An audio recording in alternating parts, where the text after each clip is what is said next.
Hi friends, welcome back to Sushmita Shetty YouTube channel.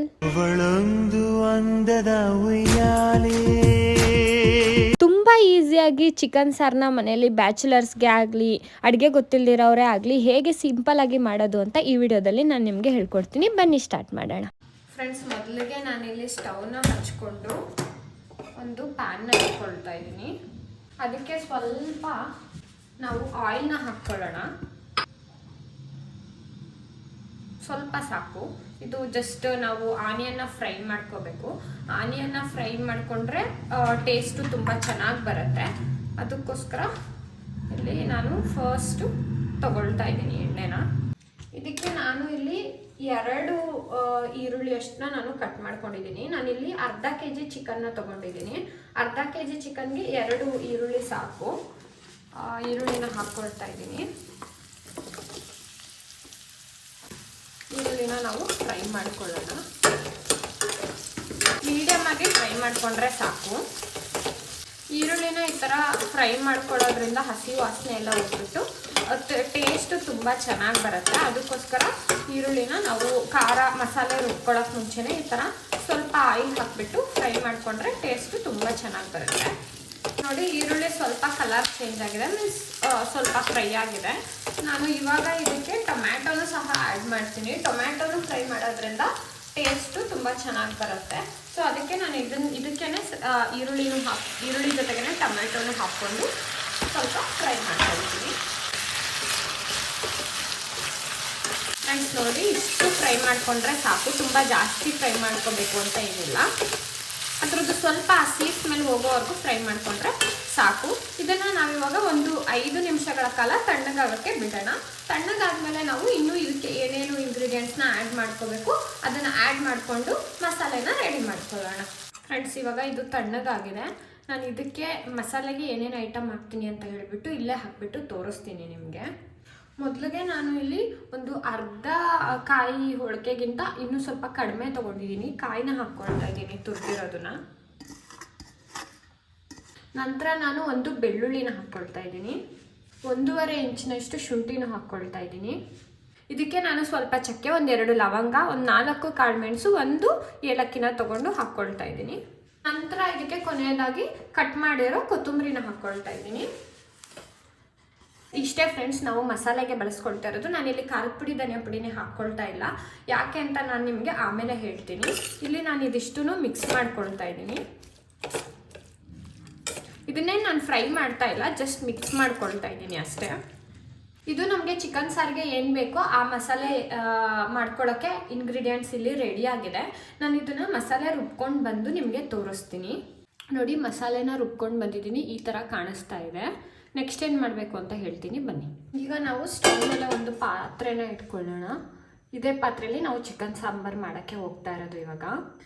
ಇದಕ್ಕೆ ನಾನಿಲ್ಲಿ ಆಯಿಲ್ನ ಹಾಕ್ಕೊಳ್ತಾ ಇದ್ದೀನಿ. ಆಯಿಲ್ನ ನೋಡಿಕೊಂಡು ಹಾಕ್ಕೊಳ್ಳಿ. ನಾನಿಲ್ಲಿ ಒಂದು 2-3 ಸ್ಪೂನ್ ಆಯಿಲ್ನ ಹಾಕ್ಕೊಂಡಿದ್ದೀನಿ. ಆಯಿಲ್ ಸ್ವಲ್ಪ ಫ್ರೈ ಆದಮೇಲೆ ನಾನು ನೀಟಾಗಿ ಅರಿಶಿನ ಮತ್ತು ಉಪ್ಪನ್ನ ಹಾಕಿಬಿಟ್ಟು ಚಿಕನ್ನ ವಾಶ್ ಮಾಡಿ ಇಟ್ಕೊಂಡಿದ್ದೀನಿ. ಅದನ್ನು ಹಾಕ್ತಾ ಇದ್ದೀನಿ. ಚಿಕನ್ನ ನೀಟಾಗಿ ವಾಶ್ ಮಾಡ್ಕೊಳ್ಳಿ, ತುಂಬ ಇಂಪಾರ್ಟೆಂಟು.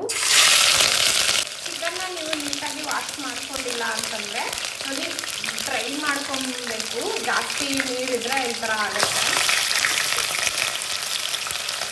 ಚಿಕನ್ನ ನೀವು ನೀಟಾಗಿ ವಾಶ್ ಮಾಡ್ಕೊಂಡಿಲ್ಲ ಅಂತಂದರೆ ಅದ್ರದ್ದು ಏನು ನೀರ್ದು ಸ್ಮೆಲ್ ಇರುತ್ತೋ ಹಾಗೆ ಸಾಂಬಾರೆಲ್ಲ ಬರುತ್ತೆ.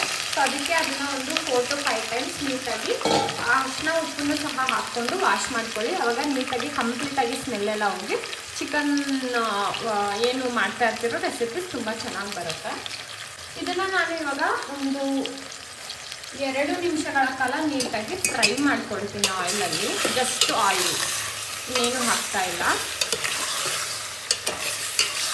ಸ್ವಲ್ಪ ಆಯಿಲೆಲ್ಲ ಚಿಕನ್ಗೆ ಹತ್ಕೋಬೇಕು. ಆ ಥರ ನೀಟಾಗಿ ಫ್ರೈ ಮಾಡ್ಕೊಳ್ತೀನಿ. ಒಂದು 2 ನಿಮಿಷ ಅಷ್ಟೇ, ಜಾಸ್ತಿ ಬೇಡ.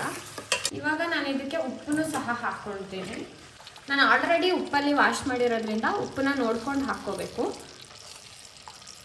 ಇಷ್ಟು ಉಪ್ಪನ್ನ ಹಾಕ್ಕೊಳ್ತಾ ಇದ್ದೀನಿ.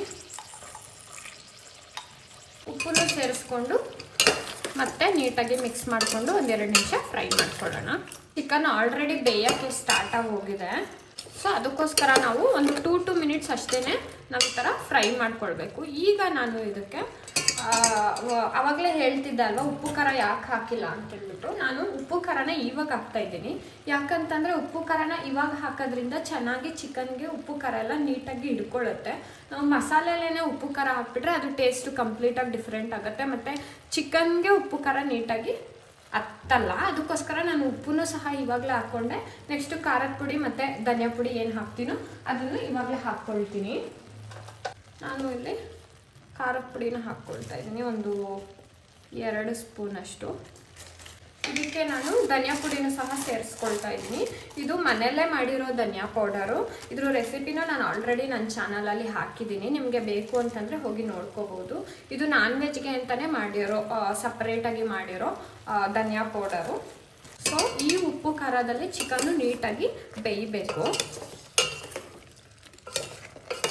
ನೋಡಿ ಚಿಕನ್ನು ನೀರನ್ನು ಬಿಡ್ಕೊಂಡ್ಬಿಟ್ಟು, ನಾವು ನೀರೇ ಹಾಕಿರಲಿಲ್ಲ ನೋಡಿ, ಆ ಚಿಕನಲ್ಲಿ ಇದ್ದಿದ್ದ ನೀರೇ ಆಲ್ರೆಡಿ ಬಿಟ್ಕೊಂಡ್ಬಿಟ್ಟಿದೆ ಇಲ್ಲಿ. ಇದು ಒಂದು 5 ನಿಮಿಷ ನೀಟಾಗಿ ಚೆನ್ನಾಗಿ ಖಾರದ ಪುಡಿ ಹತ್ತೋವರೆಗೂ ಇದನ್ನು ನಾವು ಬೇಯಿಸ್ಕೊಳ್ಬೇಕು. ನಾನು ಇದಕ್ಕೆ ಇಲ್ಲಿ ಸ್ವಲ್ಪ ನೀರನ್ನ ಆ್ಯಡ್ ಮಾಡ್ಕೊಳ್ತೀನಿ. ಒಂದು ಸ್ವಲ್ಪ ಅದು ಬೇಯೋಕ್ಕೆ ಎಷ್ಟು ಬೇಕೋ ಉಪ್ಪು ಖಾರ ಹತ್ಕೊಳ್ಳೋಕ್ಕೆ ಅಷ್ಟು ಮಾತ್ರ, ತುಂಬ ಜಾಸ್ತಿ ಹಾಕ್ಕೊಳಕ್ಕೆ ಹೋಗಬೇಡಿ, ಸ್ವಲ್ಪ ನೀರನ್ನ ಹಾಕ್ಕೊಳ್ಳಿ. ಇಷ್ಟು ನೀರು ಸಾಕು. ಇದನ್ನು ಇನ್ನೊಂದು ರೌಂಡ್ ನೀಟಾಗಿ, ಜಾಸ್ತಿ ನೀರು ಹಾಕ್ಕೊಂಡ್ರೆ ಮತ್ತೆ ಸೇಮ್ ಉಪ್ಪು ಖಾರ ಇಲ್ಲದೆ ಇರೋ ಥರ ಫ್ರೈ ಆಗುತ್ತೆ. ಇದು ಜಸ್ಟ್ ಅದು ಉಪ್ಪು ಖಾರ ಹತ್ಕೊಳ್ಳೋಕೆ ಮಾತ್ರನೇ ನಾನು ಸ್ವಲ್ಪ ನೀರು ಹಾಕಿಬಿಟ್ಟು ಇದನ್ನು ಬೇಯಿಸ್ಕೊಳ್ತಾ ಇದ್ದೀನಿ. ಈ ಥರ ಕುದೀತಾ ಇರುವಾಗ ಮಧ್ಯದಲ್ಲಿ ನಾವು ತಿರುಗಿಸ್ಕೊಳ್ತಾ ಇರೋಣ. ಚಿಕನ್ಗೇನು ತುಂಬ ಟೈಮ್ ಕೊಡೋದು ಬೇಡ, ಇದು ಬೇಗ ಬೆಂದ್ಬಿಡತ್ತೆ. ಮಟನ್ ಆದರೆ ನಾವು ತುಂಬ ಜಾಸ್ತಿ ಟೈಮ್ ಬೇಯಿಸ್ಕೊಳ್ಬೇಕು. ಸೊ ಚಿಕನ್ನ ಅಷ್ಟೊಂದು ಟೈಮೇನು ಬೇಯಿಸ್ಕೊಳ್ಳೋದು ಬೇಡ. ನೋಡಿ, ನೀವು ಆಲ್ರೆಡಿ ನೋಡ್ತಾ ಇರ್ಬೋದು ಇದು ಆಲ್ರೆಡಿ ಎಷ್ಟೊಂದು ಬೇಯ್ತಾ ಇದೆ ಅಂತ ಹೇಳ್ಬಿಟ್ಟು. ಫ್ರೆಂಡ್ಸ್ ನೋಡಿ, ಚಿಕನ್ಗೆ ಉಪ್ಪು ಖಾರ ಎಲ್ಲ ನೀಟಾಗಿ ಅಂಟಿದೆ, ಇವಾಗ ಬೆಂದಿದೆ ಕೂಡ ಒಂದು ಅರ್ಧ. ಸೊ ನಾವು ಇವಾಗ ಏನು ಮಸಾಲೆನ ರೆಡಿ ಮಾಡ್ಕೊಂಡಿದ್ವೋ, ರುಬ್ಕೊಂಡಿದ್ವೋ ಅದನ್ನು ಇದಕ್ಕೆ ಹಾಕ್ಕೊಳ್ಳೋಣ. ನೋಡಿ, ನಾನು ಮಸಾಲೆ ತೋರಿಸಿದ್ನಲ್ವ ಅದನ್ನು ಇವಾಗ ಇದಕ್ಕೆ ಹಾಕ್ತಾ ಇದ್ದೀನಿ.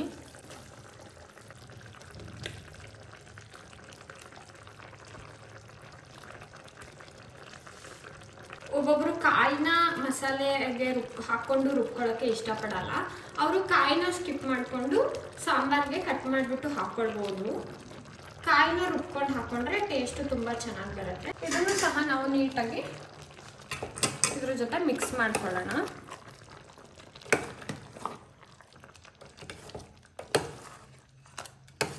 ಇದನ್ನು ಒಂದು ರೌಂಡ್ ಚೆನ್ನಾಗಿ ಮಿಕ್ಸ್ ಮಾಡಿಕೊಂಡು ಆ ನಂತರ ನಮಗೆ ಎಷ್ಟು ನೀರು ಬೇಕೋ ಅಷ್ಟನ್ನ ಹಾಕ್ಕೊಳ್ಬೋದು. ಆಲ್ರೆಡಿ ಸ್ಮೆಲ್ ತುಂಬ ಚೆನ್ನಾಗಿ ಬರ್ತಾ ಇದೆ, ಘಮ್ಮಂತ. ನಾವು ಚಕ್ಕೆ ಲವಂಗ ಎಲ್ಲ ಇದರಲ್ಲೇ ಹಾಕಿ ರುಬ್ಕೊಂಡಿದ್ದೀವಿ.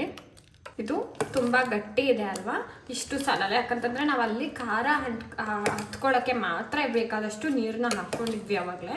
ಸೊ ಇವಾಗ ಮಸಾಲೆನ ಒಂದು ರೌಂಡ್ ಮಿಕ್ಸ್ ಮಾಡಿಕೊಂಡು ಒಂದು ನಿಮಿಷಗಳ ಕಾಲ ಈ ಥರ ನೀಟಾಗಿ ಮಿಕ್ಸ್ ಮಾಡಿಕೊಂಡು ಇವಾಗ ನಾವು ಇದಕ್ಕೆ ಎಷ್ಟು ಬೇಕೋ ಅಷ್ಟು ನೀರನ್ನ ಸೇರಿಸ್ಕೋಬೋದು. ನೋಡಿ, ನಾನಿಲ್ಲಿ ನೀರನ್ನ ಸೇರಿಸ್ತಾ ಇದ್ದೀನಿ. ಒಂದು ಅಳತೆ ಮೇಲೆ ನೀರನ್ನ ಸೇರಿಸ್ಕೊಂಡೆ.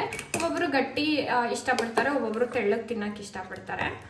ನಾನಿಲ್ಲಿ ತುಂಬ ಗಟ್ಟಿನೂ ಅಲ್ಲ, ತುಂಬ ತೆಳ್ಳಗೂ ಅಲ್ಲ, ಆ ಥರ ಸೇರಿಸ್ಕೊಂಡಿದ್ದೀನಿ. ಇದು ಕುದ್ರೆ ಇನ್ನೂ ಸ್ವಲ್ಪ ತೆಳ್ಳಗಾಗತ್ತೆ. ನೋಡ್ತಾ ಇರ್ಬೋದು ಯಾವ ಥರ ಕನ್ಸಿಸ್ಟೆನ್ಸಿ ಇದೆ ಅಂತ ಹೇಳ್ಬಿಟ್ಟು. ಇದನ್ನು ಇವಾಗ ನೀಟಾಗಿ ಒಂದು 5 ನಿಮಿಷಗಳ ಕಾಲ, 5 ರಿಂದ 10 ನಿಮಿಷಗಳ ಕಾಲನೇ ಚೆನ್ನಾಗಿ ಕುದಿಸ್ಕೊಳ್ಳೋಣ. ಯಾಕಂತಂದರೆ ನಾವು ಚಿಕನ್ನ ಅವಾಗಲೇ ಕಂಪ್ಲೀಟಾಗಿ ಬೇಯಿಸಿರಲಿಲ್ಲ, ಒಂದು ಅರ್ಧ ಬೆಂದಿತ್ತು. ಇವಾಗ ಫುಲ್ಲು ಬೇಯೋ ಥರ ನಾವು ಇದನ್ನು ಮಸಾಲೆನೂ ನೀಟಾಗಿ ಬೆಂದು ಚಿಕನ್ಗೆ ಹತ್ಕೋಬೇಕು, ಆ ಥರ ನಾವು ಇದನ್ನು ಬೇಯಿಸ್ಕೊಳ್ಳೋಣ. ನೋಡಿ, ಚಿಕನ್ ಇವಾಗ ಕಂಪ್ಲೀಟಾಗಿ ಬೆಂದಿದೆ. ಇದು ನೋಡಿ, ಸಾಂಬಾರು ನಾನು ಇಷ್ಟು ತೆಳ್ಳಗೆ ಕನ್ಸಿಸ್ಟೆನ್ಸಿ ಇಟ್ಕೊಂಡಿದ್ದೀನಿ. ತುಂಬ ಗಟ್ಟಿನೂ ಅಲ್ಲ, ತುಂಬ ತೆಳುಗೂ ಅಲ್ಲ. ನಿಮಗೆ ಮಧ್ಯದಲ್ಲಿ ಕುದೀತಾ ಇರುವಾಗಲೇ ಗೊತ್ತಾಗುತ್ತೆ ಗಟ್ಟಿ ಆಗ್ತಿದೆಯಾ ಇಲ್ವಾ ಅಂತ ಹೇಳ್ಬಿಟ್ಟು. ಆವಾಗ ನೋಡಿಬಿಟ್ಟು ಇನ್ನೂ ಸ್ವಲ್ಪ ನೀರನ್ನ ನೀವು ಸೇರಿಸ್ಕೋಬೋದು. ಚಿಕನ್ ನೋಡಿ ನೀಟಾಗಿ ಬೆಂದಿದೆ. ಸೊ ಇಷ್ಟೇ ಫ್ರೆಂಡ್ಸ್, ಈಸಿಯಾಗಿ ಒಂದೇ ಒಂದು ಮಸಾಲೆ ಇಟ್ಬಿಟ್ಟು ನಾವು ಚಿಕನ್ ಸಾರನ್ನ ಮನೆ ಸ್ಟೈಲಲ್ಲಿ ಮಾಡ್ಕೋಬೋದು. ತುಂಬ ಅಂದರೆ ತುಂಬ ಟೇಸ್ಟಾಗಿರುತ್ತೆ. ಫೈನಲ್ ಆಗಿ ಸಾಂಬಾರು ಈ ಥರ ಕಾಣಿಸ್ತಾ ಇದೆ ನೋಡಿ ಕನ್ಸಿಸ್ಟೆನ್ಸಿ.